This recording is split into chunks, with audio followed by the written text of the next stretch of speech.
Сәлеметсіңдер ме, балалар? Қазақ тілі сабағы 2-ші сынып. Сабақтың тақырыбы дара және күрделі етістік. Оқу мақсаты: өлеңді түсініп оқып, оған ат қою, тақырып бойынша нұсқаулықты жалғастыруға үйрену, дара және күрделі етістіктерді ажырату, берілген мәтінден етістіктерді табу. Есімізге түсірек, дара және күрделі етістік дегеніміз не? Етістіктер дара және күрделі болып екіге бөлінеді. Дара етістік бір сөзден тұрады: жазды, көрді, ұшты. Күрделі етістік 2 не 3 сөзден тұрады: жазып отыр, көріп жүр, ұшып бара жатыр. Етістікке не істеді, не қылды, қайтты деген сұрақтар қойылады. Иә, дұрыс айтасың. Дана, есіңде болсын. Шықылықтайды, кетті, сыпырады деген сияқты бір сөзден тұратын етістіктерді дара етістік, шықылықтап жүр, кетіп бара жатыр, сыпырып жүр деген сияқты 2 немесе одан да көп сөзден құралған етістіктерді күрделі етістік деп атайды. Вики үріп жатыр, күрделі етістік. Енді кітабымыздың 83-ші бетін ашсайық.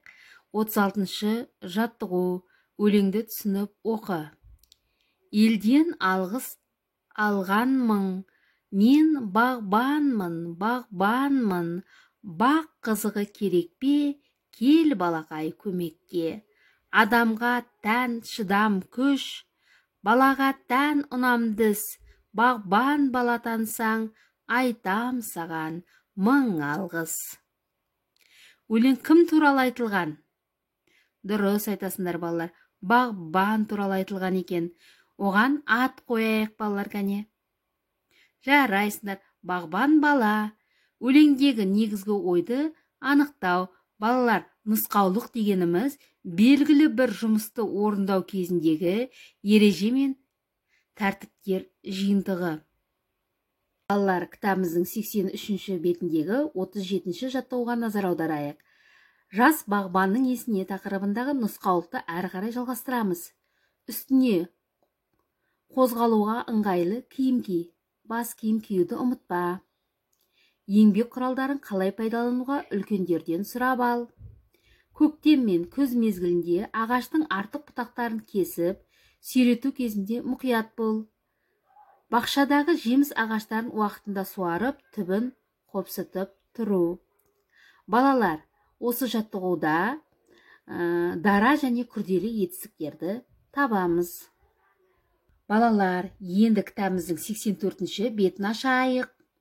38-ші жаттығуға назар аударайық. Мәтінді оқып, пайымдау мәтін екенін дәлелдейтін сөйлемдерді тап. Жемістерді қалай пайдалану қажет? Тақырыбында нұсқаулық құрастыру керек. Жемістердің жарамдысын іріктеп алу, жемістерді бірнеше рет жуу керек. Тағы да не істеуге болады? Өз ойымызды ары қарай жазамыз балалар. 39-ші жаттығуға қарайық. Жұмбақты көркемдеп жазып, шешуін табамыз. Шөпшілердің шөбін шашты, қалпағымды ала қашты. Жауабы не балалар жұмбақтың?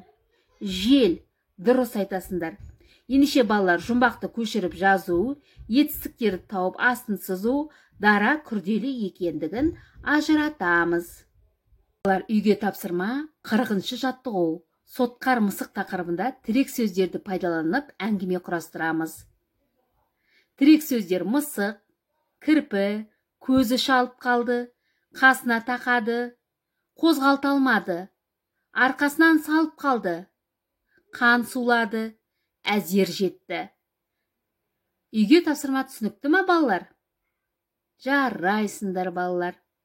Бүгін сабақтан менің білгенім, маған қызықты болғаны, маған қиын болғаны. Балалар, өзіміз осыны толтырып, маған жібереміз. Жарайсыңдар балалар.